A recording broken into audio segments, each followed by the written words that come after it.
हर रोज एक नई कहानी देखने के लिए चैनल को सब्सक्राइब करें और बेल आइकन दबाना ना भूलें। दिल्ली शहर में संस्कृति अपने मामा के साथ रहा करती थी।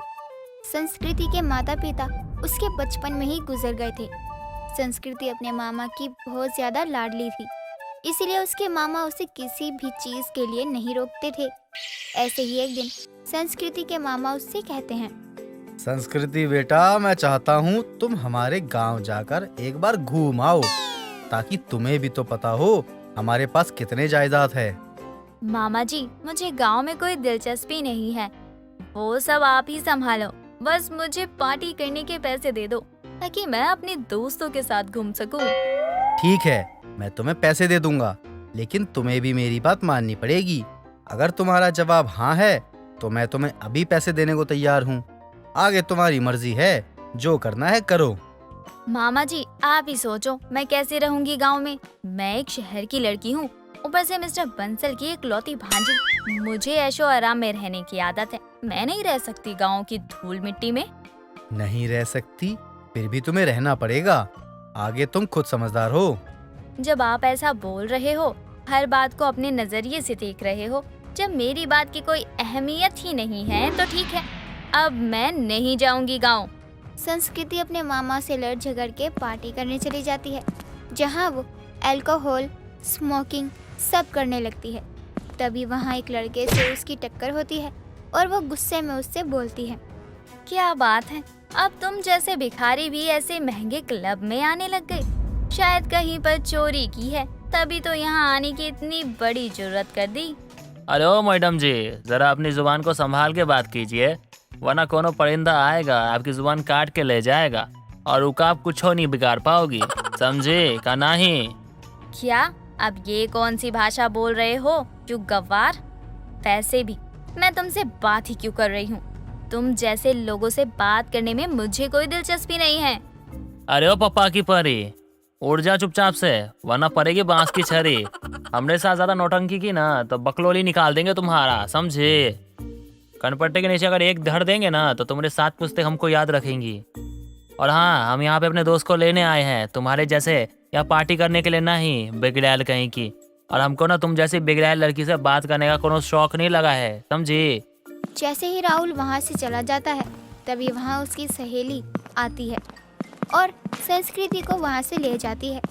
ऐसे ही कई दिन बीत जाते हैं और संस्कृति के मामा उसे समझाकर गांव भेज देते हैं और गांव में उसकी शादी करवा देते हैं। तभी वो अपने मामा से कहती है, मामा जी, क्या आपने मेरे साथ ये अच्छा किया?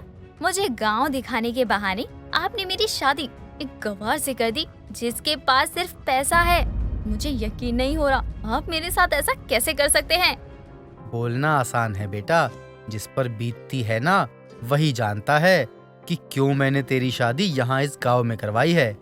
क्यों करवाई है, मुझे तो बता दीजिए।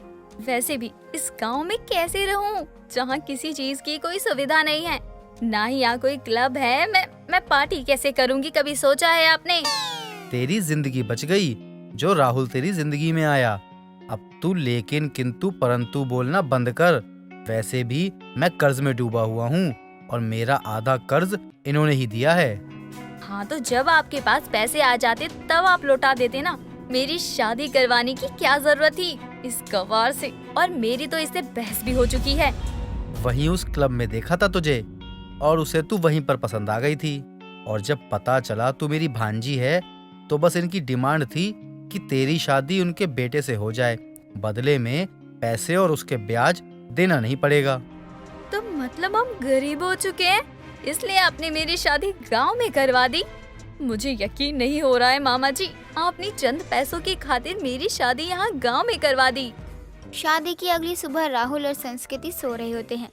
तभी वहाँ उसकी माँ आती है और दरवाजा खटखटा के संस्कृति को आवाज देती है, बहू, ओरी बहू, उठेगी या नहीं? सूरज सर पे चढ़ाया है और नई दुल्हन होके अभी तक सो रही है।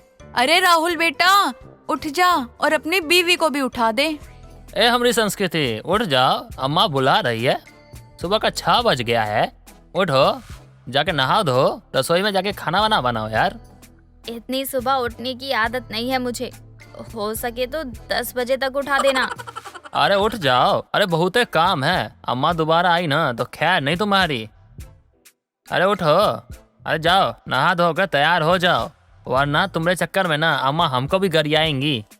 संस्कृति उठकर कुछ देर बाद तैयार होकर अपने सास के पास रसोई में जाती है, जहाँ उसकी सास काम कर रही होती है और कहती है, आंटी जी मुझे क्या करना होगा बता दीजिए, मैं कर दूंगी।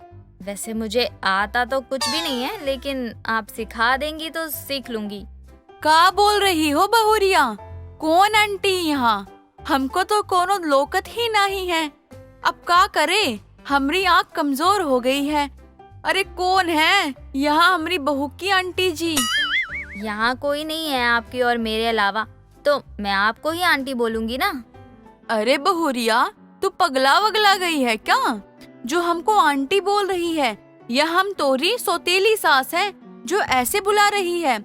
हमको माँ बोला करो। राहुल भी हमको माँ बोलकर ही बुलाता है। ठीक है, मैं आपको माँ ही बोलूंगी।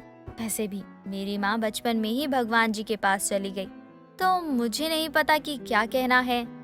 अरे कोई बात नहीं बहुरिया, वैसे भी आज से तुम्हारी नई जिंदगी की शुरुआत हो रही है, तो हम चाहते हैं तुम कुछ मीठा बनाओ और अपनी जिंदगी में मीठा मीठा रस घोलो। लेकिन माँ जी मुझे तो कुछ भी बनाना नहीं आता। हाँ, अगर आप सिखा देंगी तो मैं सीख जाऊंगी। अरे का बात कर रही हो? तुमको कुछ बनाना नहीं आता और कुछ काम भी करना नहीं आता? अरे हमरे बिटवा को तुम क्या बनाकर खिलाओगी?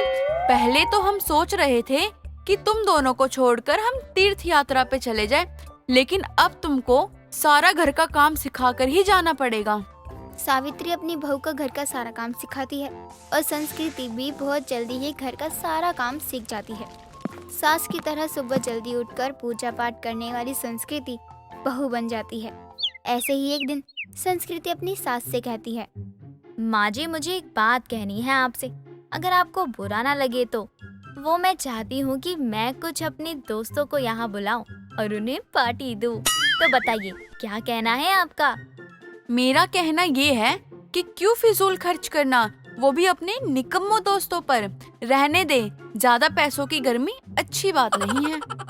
लेकिन माँ जी मैं अपने दोस्तों से मिली ही नहीं हूँ जब से मेरी शादी हुई है।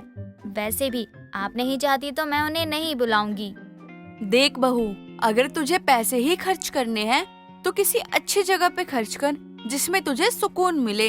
ये नहीं कि अपने आवारे दोस्तों पे खर्च कर दिए। बस मैंने बोल दिया, अब मुझे कोई बहस नहीं चाहिए। कैसा ससुराल मिला है, पार्टी भी नहीं करने देते। पिछले 2 महीने से मैंने कोई पार्टी नहीं की है। अब ना ज्यादा सोचने की जरूरत नहीं है। तेरी सोच की आवाज तो मुझे यहाँ तक सुनाई दे रही है। ऐसा कुछ भी नहीं है माँ जी, मैं कुछ सोच नहीं रही हूँ। वैसे भी मेरे सोचने से कुछ होता कहाँ है। ठीक है, कोई बात नहीं, लेकिन आज हम लोगों को कहीं जाना है तो तैयार रहना। शाम को निकलना है, तेरे ससुर जी और राहुल आते ही हैं। माँ जी हम सब एक साथ, मतलब घर के सभी लोग चलेंगे क्या बाहर? वैसे कब तक घर वापस लौटेंगे? हाँ हम सब चलेंगे, और कब लौटेंगे वो तो मुझे भी नहीं पता। क्यों, तुझे कोई परेशानी है क्या? अगर परेशानी है तो अभी ही खत्म कर ले। संस्कृति मन ही मन खुश हो जाती है और अपने कमरे में जाकर सभी दोस्तों को कॉल करके अपने घर बुलाती है। ये पहली बार नहीं था कि संस्कृति अपने ससुराल वालों से छुपकर पार्टी कर रही हो। शहर से कुछ ही घंटों की दूरी पर संस्कृति का ससुराल था और फिर शाम को संस्कृति बीमारी का बहाना बनाकर घर रह जाती है। कुछ देर बाद सभी दोस्त उसके घर आते हैं और पार्टी करके चुपचाप निकल जाते हैं। लेकिन संस्कृति घर की सफाई कर रही होती है, तभी वहाँ उसके ससुराल वाले आ जाते हैं और उसे देखकर वो कहते हैं, क्या क्या बात बात है है? इस वक्त इस वक्त सफाई? माँ जी अभी सफाई कर रही हूँ। क्या करूँ, नींद ही नहीं आ रही थी रात को। सुबह के समय आँख लग गई थी, इसलिए देर से घर की सफाई कर रही हूँ। अरे ठीक है ना बहू, इतना घबरा क्यों रही है? तू वैसे भी हम सब घर पे नहीं थे तो शायद इसलिए तुझे नींद ना आई हो। लेकिन हमको तो कुछ अलग ही महक आ रही है। ऐसा लग रहा है घर में कुछ खुशबू वाला छिड़की हो। हाँ, वो हमने खुशबू वाली अगरबत्ती जलाई है ना, शायद उसी की खुशबू है। देख बहू, एक बात कह दूं, तू जो ये पार्टी करती है ना, यहाँ के गांव वाले हमें सब बता देते हैं। दोस्तों के पीछे बेकार है तेरा पैसा फेंकना। अगर तुझे पार्टी ही करनी है तो तू हमारे साथ कर। पैसे खर्च करने हैं तो हमारे साथ कर, भंडारा करवा, लेकिन इन बेकार से लोगों से दूर रह। तुम्हारे यही आदत के कारण तुम्हारे मामा जी आज तक कर्जे में डूबे हैं। उनको पता था कि हमारे साथ रहकर तुम सीख जाओगी, इसीलिए तुम्हारी शादी के लिए हाँ बोल दिए, लेकिन सब गलत फहमी थी उनकी। राहुल और अपनी सास की बात सुनकर संस्कृति को एहसास हो जाता है अपनी गलतियों का, और जब भी पार्टी करती है तो अपने ससुराल वालों के साथ मिलकर भंडारा करवाती है और उनके साथ ही पार्टी करती है। दोस्तों, अगर आपको ये कहानी पसंद आई तो इसे लाइक करें, शेयर करें और कमेंट करके बताएं कि कहानी में आपको सबसे अच्छा क्या लगा।